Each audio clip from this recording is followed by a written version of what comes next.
So we're jumping straight into the match. This is Cyber Sports Network. This is the rundown number 4 with Gwin and Rance. And we're jumping straight in on MLG Shatter Temple between xSixMkengyn and Complexity's DJWheat. So I am super excited to see how both these players open up on this map. And we'll just have to see how that all goes. But yeah, man, I mean, this is as good as it gets as far as these players go. So guys, looking at this really quickly, it looks like we have spawning as the blue Zerg, xSixMkengyn in the 3 o'clock position, and in the 12 o'clock position we have Complexity DJWheat as the wonderful pink Terran. Pink is my favorite color in this game, brother. It's actually the color that I pick on the ladder all the time, too. Oh, really? I tend to choose the red. That's do you? Right. I don't know why, though. A lot of people... Like, I like the purple idea since it's so dark. It's not so obvious on the mini-map. Yeah, that's why I go for the pink. I feel that on a lot of the maps, that's actually a really hard color to see on the mini-map. And when I'm flying around with that Mutalisk flock, I don't want to be spotted. It's kind of how it works. So look at this. McKenzie going to see this. He's going to go off to the edge. Wants to be able to get a scout in later. And DJWheat not sending that SCV. Oh, there goes the SCV. So he will see. He knows that timing. Yep. There he goes. He knows what's up. McKenzie's going to see that and go, oh, okay, well, I guess he knows now. Yeah, we'll see what DJWheat's going to do now that he knows he knows. Certainly does. I wonder how high he's going to take it. This is actually a good spot here for a hatch first, I'd say. Absolutely. Yeah, against Jared. I really feel that hatch first is something that, as a Zerg player, you just kind of need to be comfortable with against Terran. I mean, barring anything like a proxy 11-11 racks, it's actually pretty safe, pretty holdable. So I was watching, not McKenzie, but another one of the xSix players, Suppy, actually, who's playing in the tournament tonight, do some stuff. But look at this. DJWheat says, you know what, you want a macro? That's fine. I'm going to answer your macro with macro as well. And he goes for the CC first on the low ground. QXE style, and we'll call it QXE style since we saw QXE do it 2 weeks ago. Yeah, we certainly did. So, I mean, we'll have to see, if McKenzie decides to put some pressure on once he scouts this. I mean, we saw Violet do quite a bit of pressure, off of CC first games. And that was actually in the show match he played against Ver. So Ver doing did that hatch, the command center first build, and we saw Violet do a lot of roach aggression against that. We'll have to see exactly what goes on here. But first barracks on its way. Second barracks is going to go down as well. And this is a sign here of some aggression here when he's adding the second so quick, right? Well, I'm not sure that it's a sign so much of aggression coming up. It's more one of those things of I need the units to be safe. If I can put pressure on them, I will. If my Zerg opponent is too greedy, but we did see the 17 gas, the 15 pull go down from McKenzie, so a really standard opening out of him so far. He needs to check it out though and make sure that that he knows about this. Yeah, I don't has think McKenzie's seen. Yeah, we're on the same page here. McKenzie has seen no gas. He saw the CC though. So he's seen no gas. Oh, he has not seen seen the CC, so he actually doesn't know about this opening at all. But neither does DJWheat. So DJWheat just assuming that he's going to go for that hatch first, which is a really safe assumption. And 2 Lings out. They're going to see this. One is going to go scout the front. We'll jump back to the everyone cam. And he's going to see the hatch down. That's not a big surprise, but I think that this might be a surprise to this single Here we lane. go. Yeah, here comes the bad news, buddy. Absolutely. He's going to get here. He's going to go, oh, man, there's an orbital down at the natural already. Yeah, it's been there for a while, brother. Yeah, I mean, that just got finished morphing to the orbital, just dropped that first mule. And, yeah, I mean, what are we going to see falling up here? Okay, so here is where we see the start of something, right? Throwing on those additional 2 barracks. We don't have any gas yet going down. Bunker going down just wants to be safe. And, I mean, there's 2 ways to look at this. Again, either DJWheat feels like he's going to be pressured, or DJWheat is, planning some aggression. Double gas finally going down. That'll probably be to get stim or contact shields. But McKenzie right now just holding down in boss mode, making a lot of drones. And he's quite a bit up in supply already.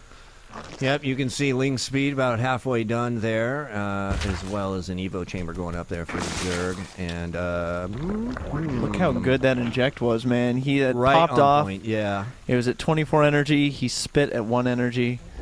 McKenzie, you are so good. And it looks like we have there we go. There a fast third out of McKengyn. So this is saw that. Yeah, this is actually a little bit risky on his part. He'll probably get away with it at least for some amount of time. And that's in response to the CC first that he saw. Absolutely. Right? I mean, that's one of those things you see Terran do that, and you kind of have two options. There's a safer option, which is to build your macro hatch, your third hatch in base. And I guess the little bit riskier option is to go and take that third. Of course, this is not a map where you can take the thirds you want to take, the back third or the gold third, because of the destructible rocks. But you take what you can. But it looks like DJWheat's going to pop out here, check out what's going on. And McKengyn is falling behind in the supply count just a little bit. Because decent scouting. Did he catch that? Did he catch the factory yet? I don't think he caught the factory. We'll jump to his cam and see. Oh, no, he did catch the factory and also caught that tech lab. Nice. So he knows what's going on. Saw that researching, and will probably know that that's either stim or combat shield. It is combat shield, which is more of a defensive play. Oh, okay. I get so I think that the DJWheat, stim is one of those things that you need to be aggressive, and delaying that.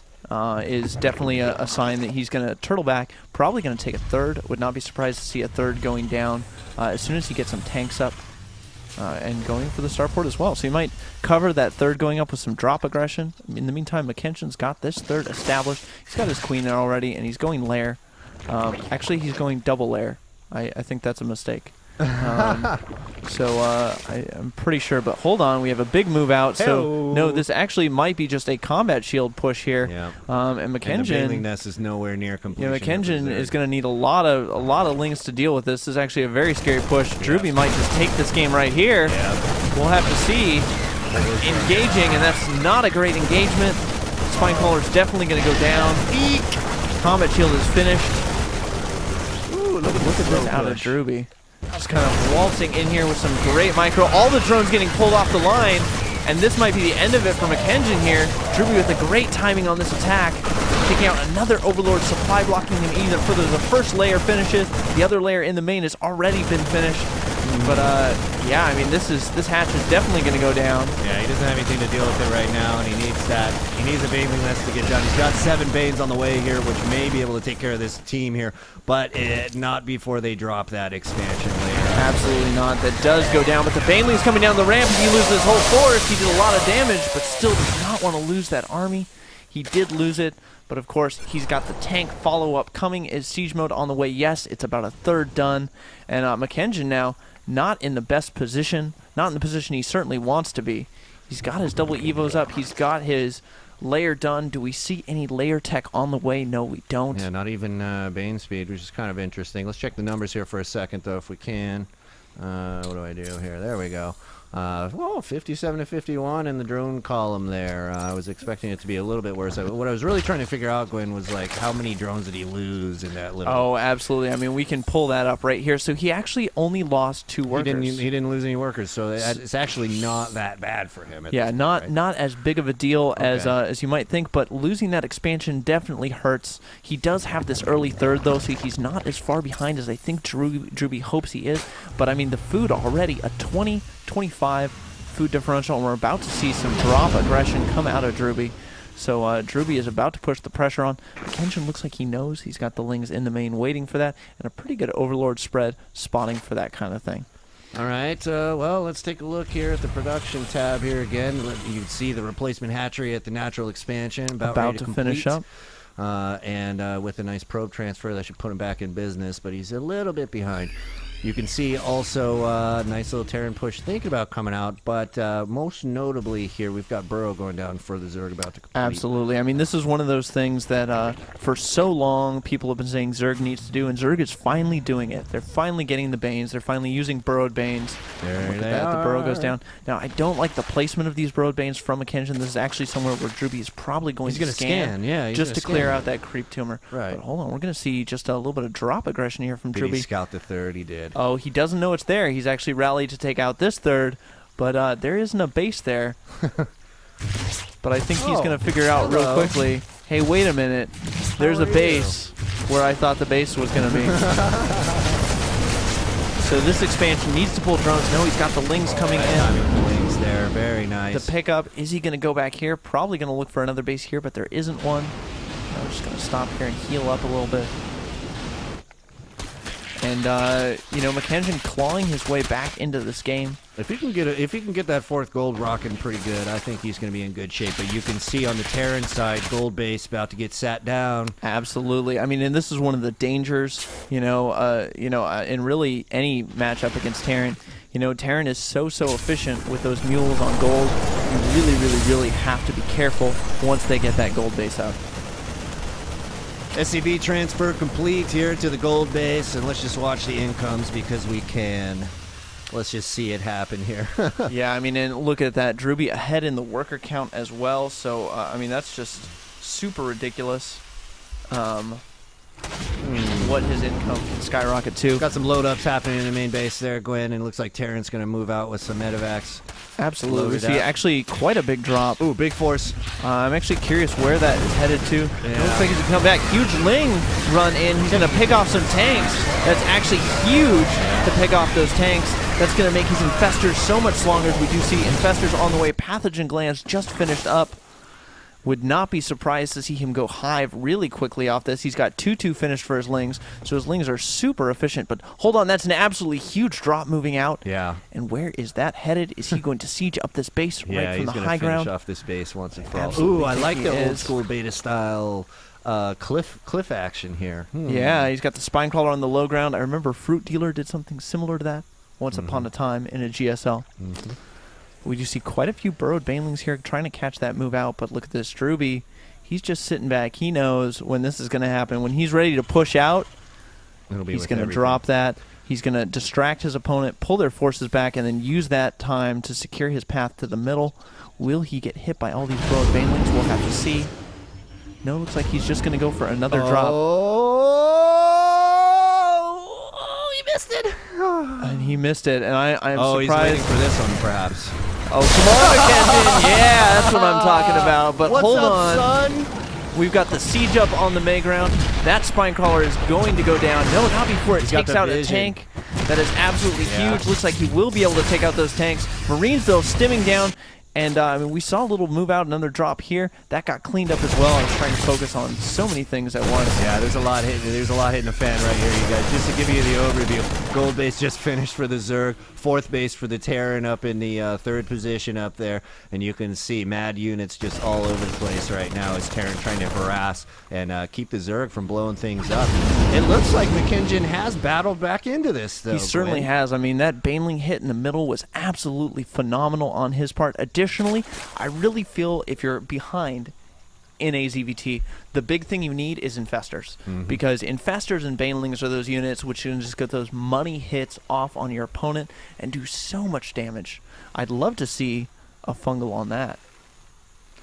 Well, yeah, I mean, with the infestors and their ability to move while they're burrowed, absolutely, you know, and there's no missile turrets there. You can just sneak right into the back, pop out right here, and fungal. We'll have to see if that's what he chooses to do. No, it looks like he's got all his together. A couple drops tried to land here in the main, and they're going to try again, but Mkengyn has pulled back his infestor, so I think he'll be able to deal with this just fine. Yet another multi-prong attack, though, you guys. You can see an engagement in the middle at the same time. Oh, he's going to get him. Tanks again, going to get taken down. Ooh, picked up, though, 3 of them and saved them a little bit.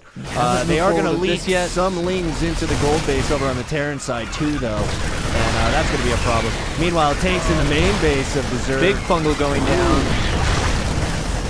And he is probably going to lose. No, he actually pulls back. If he loses the spawning pool, that could be absolutely huge. But he's not targeting it down. No, now he goes to target down. Mkengyn needs to deal with this swiftly. He's about to lose that adrenal gland upgrade. Will it finish in time? Yes, it does finish in time as the spawning pool goes down immediately after that. The tank goes down, but those Marines are still alive. Another spawning pool going down as a replacement. Let's check some numbers here for a second. And another big drop in the main, so DJWheat not stopping with this aggression, but it looks like Mkengyn has the Ling count to deal with that. That's a lot of infestors, though, brother. It absolutely is. Well, he's making 13 Marines at a time there, Gwyn. I think that's going to be more than enough. I think, though, we have, I mean, looking at this production tab, is that 11 Ultralisk. I can't believe you can fit 11 Ultralisks on the board with that many investors on the board. My biggest question is, how does an Ultralisk fit into this egg? Like, look at the size of this egg, guys. And then look at the size of the Ultralisk that pops out. It's actually ridiculous. All right, 6th hash and 5th base about to pop here for the Zerg. And you can see the drone transfer happening over there. Meanwhile, Terran is assembling forces in the center of the map. He's going for it, man. He's going for the big. He's continuing to put aggression on with these drops. This is how you have to play this matchup as Terran when you're in a situation like this. But, oh, I don't think that's a sight that you want to see. That's a lot of Ultras, friend. And just let it sit. The Fungals go down.